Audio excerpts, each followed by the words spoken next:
নমস্কার, দ্য ওয়ালে আপনাদের স্বাগত। আজকের বিষয় বাংলাদেশে কার্যক্রম নিষিদ্ধ আওয়ামী লীগের বিচিত্র নীরবতা ভারত সরকার এবং ভারতের রাজনৈতিক দলগুলির। আমি সব কথা বিশদে আবার নতুন করে বলতে চাই না। আওয়ামী লীগ সম্পর্কে কি সিদ্ধান্ত তারেক রহমানের সরকার নিয়েছে এটা আপনারা সকলেই জানেন। সংক্ষেপে হচ্ছে যে কার্যক্রম নিষিদ্ধ করে গত বছর 12ই মে অন্তর্বর্তী সরকার মোহাম্মদ ইউনূসের অন্তর্বর্তী সরকার আওয়ামী লীগের কার্যক্রম নিষিদ্ধ করে যে অধ্যাদেশ জারি করেছিল, সেই অধ্যাদেশকে এখন আইনি রূপান্তর করা হয়েছে, আইনি মর্যাদা দিয়ে, আইনি স্বীকৃতি দিয়ে সেটাকে এখন পাকাপাকিভাবে আওয়ামী লীগের কার্যক্রমের উপর নিষেধাজ্ঞা বলবৎ রাখলো তারেক রহমানের সরকার। আমি এর আগে ব্যাখ্যা করেছি কেন তারেক রহমান এই ধরনের সিদ্ধান্ত নিলেন, এবং নির্বাচনের আগে যে কথা বিএনপির তরফ থেকে বলা হয়েছিল, নির্বাচনের পরে তার উল্টো কথা বলা হয়েছে। আরও একটি বিষয়, এই নিষেধাজ্ঞার রাজনীতি যে আখেরে যারা নিষেধাজ্ঞা আরোপ করে তাদের দিকেই ফিরে আরও একটি বিষয় হলো যে এই নিষেধাজ্ঞার রাজনীতি আদতে যে যারা নিষেধাজ্ঞা আরোপ করে, বলবৎ করে, তাদের দিকেই তীব্রভাবে ফিরে আসে, তার অসংখ্য উদাহরণ বাংলাদেশে আছে। আওয়ামী লীগ নিজেও তার একটি দৃষ্টান্ত, যে এই গণ অভ্যুত্থানের একেবারে মুখে তারা জামায়াতে ইসলামীকে নিষিদ্ধ করেছিল। অতীতেও জামায়াতে ইসলামীকে নিষিদ্ধ করা হয়েছে, অতীতে আওয়ামী লীগকেও নিষিদ্ধ করা হয়েছে, কিন্তু আওয়ামী লীগ অনেক বড় পার্টি হয়েছে নিষেধাজ্ঞা উপেক্ষা করে। জামায়াতে ইসলামীও তার শক্তি সংহত করেছে। একটি গণতান্ত্রিক দেশে এইভাবে একটি রাজনৈতিক দল যারা নির্বাচনে বিশ্বাস করে, গণতান্ত্রিক প্রক্রিয়ায় বিশ্বাস করে, গণতন্ত্রকে ব্যবহারের ক্ষেত্রে তারা ভুল ত্রুটি করতে পারে কিন্তু গণতান্ত্রিক প্রক্রিয়ায় বিশ্বাস করে, এই রকম একটি দলকে নিষিদ্ধ করা বা তার কার্যক্রম নিষিদ্ধ রাখা, এটা কতটা ন্যায্য এই প্রশ্ন খুব স্বাভাবিক। এবং বিশ্বের নানান প্রান্ত থেকে যারা এই ধরনের ঘটনায় প্রতিক্রিয়া দেন, তারা প্রতিক্রিয়া দিচ্ছে। যেমন একাধিক মানবাধিকার সংগঠন, এমনকি রাষ্ট্রসংঘ, তারা পর্যন্ত এই ব্যাপারে বাংলাদেশ সরকারের ব্যাখ্যা চেয়েছে। একাধিক আন্তর্জাতিক মানবাধিকার সংগঠন, রাজনৈতিক অধিকার সংগঠন, সিভিল রাইটস অ্যাসোসিয়েশন, তারা প্রশ্ন তুলেছে। আমি আজকে আলোচনা করতে চাই ভারত কি করছে। ভারত সরকারের নীরবতা আমার মতে বিচিত্র নীরবতা, এবং এই নীরবতা কেন এ প্রশ্ন প্রত্যাশিত। তার কারণ, বাংলাদেশে যে জাতীয় সংসদ নির্বাচনটি অনুষ্ঠিত হলো, এই নির্বাচন সম্পর্কে ভারত সরকার দু ধরনের তাদের অবস্থান। অন্তর্বর্তী সরকার গঠিত হওয়ার পর থেকে ভারত সরকার বলে আসছিল যে বাংলাদেশে একটি অন্তর্ভুক্তিমূলক নির্বাচন যত দ্রুত সম্পন্ন হয় ততই ওই দেশটির জন্য মঙ্গল। এই অন্তর্ভুক্তিমূলক নির্বাচন মানে হচ্ছে আওয়ামী লীগকে নিয়ে নির্বাচন।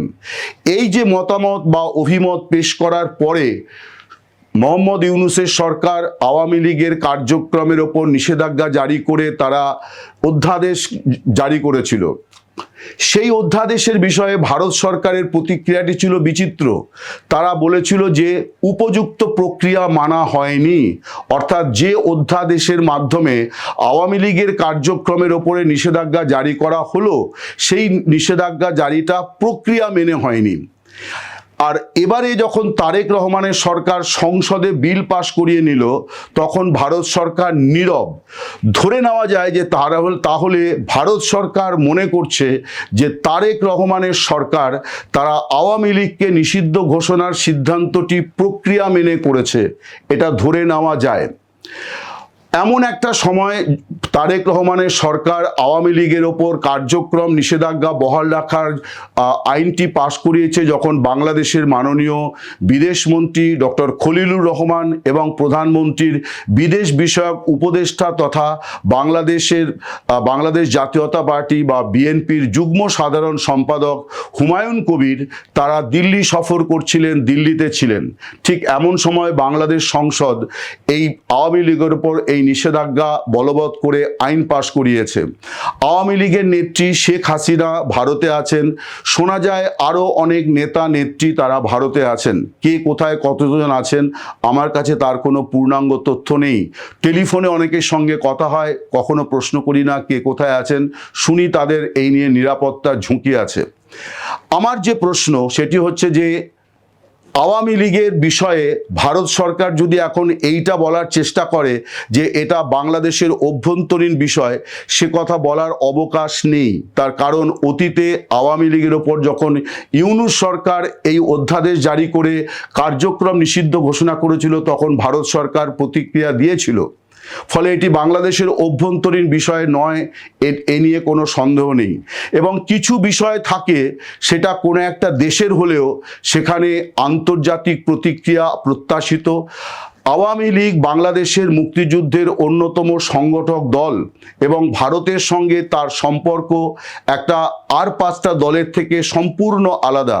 কারণ একটি যুদ্ধ, যে যুদ্ধে ভারতীয় সৈনিকেরা জীবন দিয়েছেন, ভারতে মানুষ 1 কোটি পূর্ব পাকিস্তান বা তৎকালীন পূর্ববঙ্গের 1 কোটি বাঙালিকে তারা আশ্রয় দিয়েছিল ভারতে। ফলে এই মুক্তিযুদ্ধ এবং সেই মুক্তিযুদ্ধের সংগঠক দলের সঙ্গে ভারতের একটা অন্য ধরনের আন্তরিক আবেগপূর্ণ সম্পর্ক আছে, রক্তের বন্ধনের সম্পর্ক আছে। সেই সম্পর্কের বাইরে কিন্তু আওয়ামী লীগ নয়। সেই আওয়ামী লীগ তার কর্মসূচি যেভাবে নিষিদ্ধ ঘোষণা করে রাখা হলো, অর্থাৎ একটি রাজনৈতিক দলের কতিপয় মানুষ তারা অপরাধ করতে পারেন। যেমন শেখ হাসিনা, তার মৃত্যুদণ্ড হয়েছে, তার এই মৃত্যুদণ্ড সঠিক বেঠিক সেটি আরেকটি বিতর্ক। তার সঙ্গে আরও অনেকের জেল জরিমানা হয়েছে, অনেকেই জেলে আছেন, তারা সকলেই নিরপরাধ, একথা বলার কোনো অবকাশ নেই। কিন্তু এগুলি একটা দেশের আইনি ব্যবস্থার মধ্যে হতেই পারে। ব্যক্তি অপরাধ করলে ব্যক্তির বিচার হবে, কিন্তু রাজনৈতিক দলকে কিভাবে এইভাবে তার কর্মসূচি অর্থাৎ তাকে তার কথা বলতে না দেওয়ার এই যে সিদ্ধান্ত, ভারতের মতো একটি বৃহৎ গণতান্ত্রিক দেশ এই বিষয়ে তাদের নীরবতা বিস্ময়কর বলে আমি অন্তত ব্যক্তিগতভাবে মনে করি।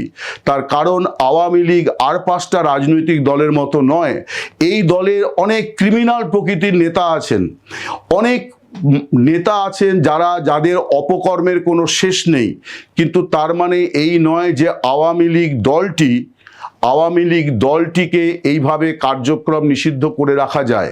এবং এই যে গণতান্ত্রিক প্রক্রিয়াকে যেভাবে নিধন করা হচ্ছে, এই নিয়ে প্রতিবেশী দেশ হিসেবে আমরা নিশ্চয়ই বলতে পারি। তার কারণ এই ধরনের সিদ্ধান্তের প্রতিক্রিয়া পার্শ্ববর্তী দেশেও আসে। ফলে গণতন্ত্রকে এইভাবে নিষ্পেষণ করার যে দৃষ্টান্ত বাংলাদেশে এই মুহূর্তে চলছে, সেটা আমাদের মতো দেশ, ভারতের মতো দেশ বা প্রতিবেশী দেশ বা বিশ্বের অন্যান্য দেশেও তার প্রতিক্রিয়া ক্ষতিকর হতে পারে, নেতিবাচক হতে পারে। ফলে আমাদের বোধহয় উচিত ছিল অন্তত একটা প্রতিবাদ অন্তত জানিয়ে রাখা যে এইটা কাম্য নয়।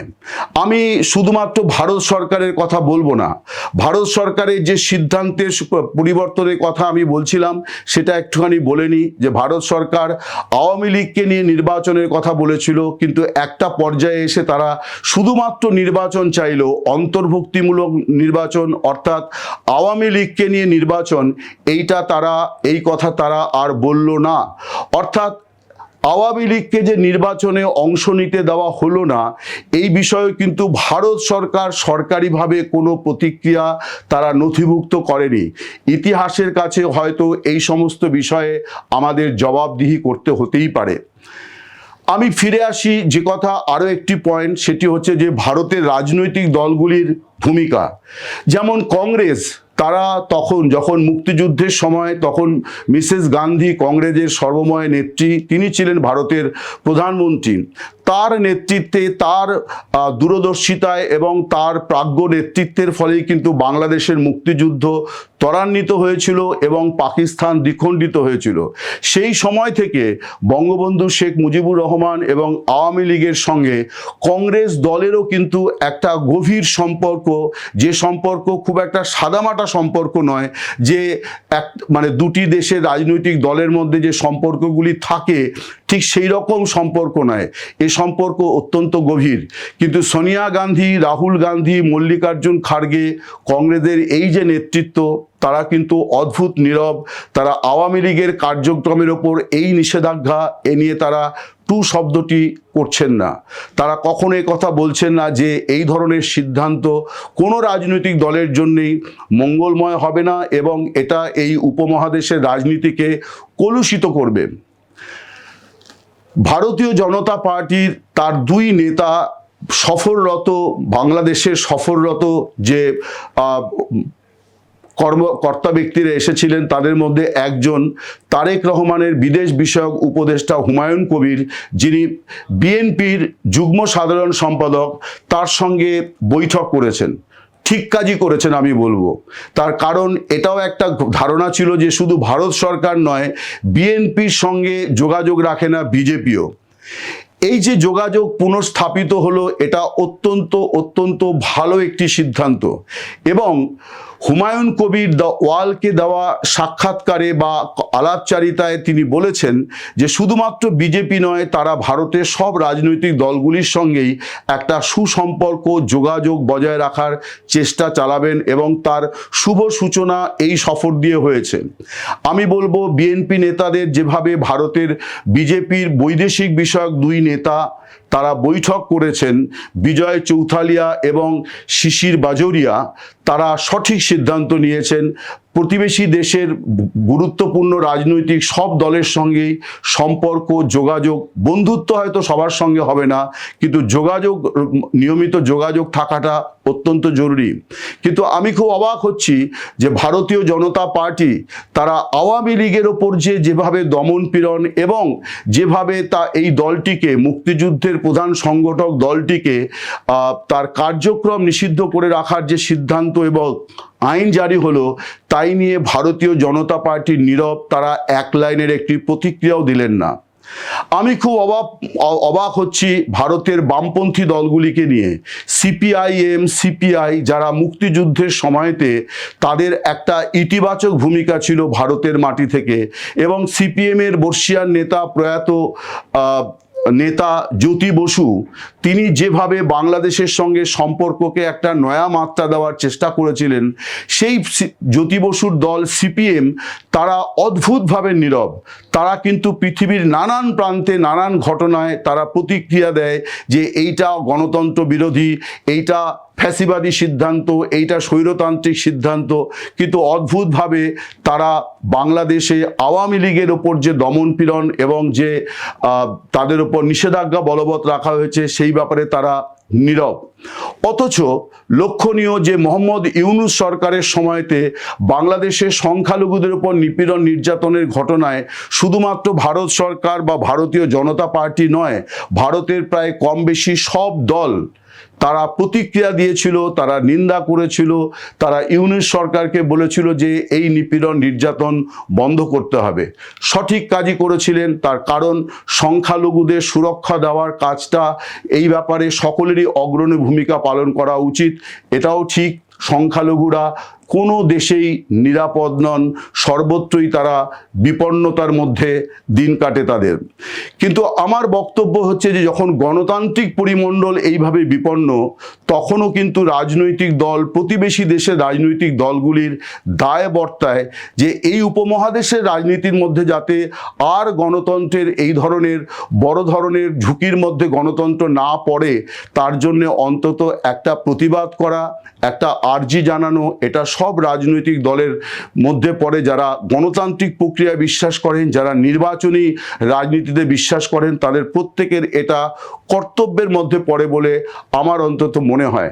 এবং এই কারণেই আমি মনে করি যে ভারত সরকার তো বটেই, ভারতের প্রথম সারির রাজনৈতিক দলগুলির নীরবতা বিস্ময়কর।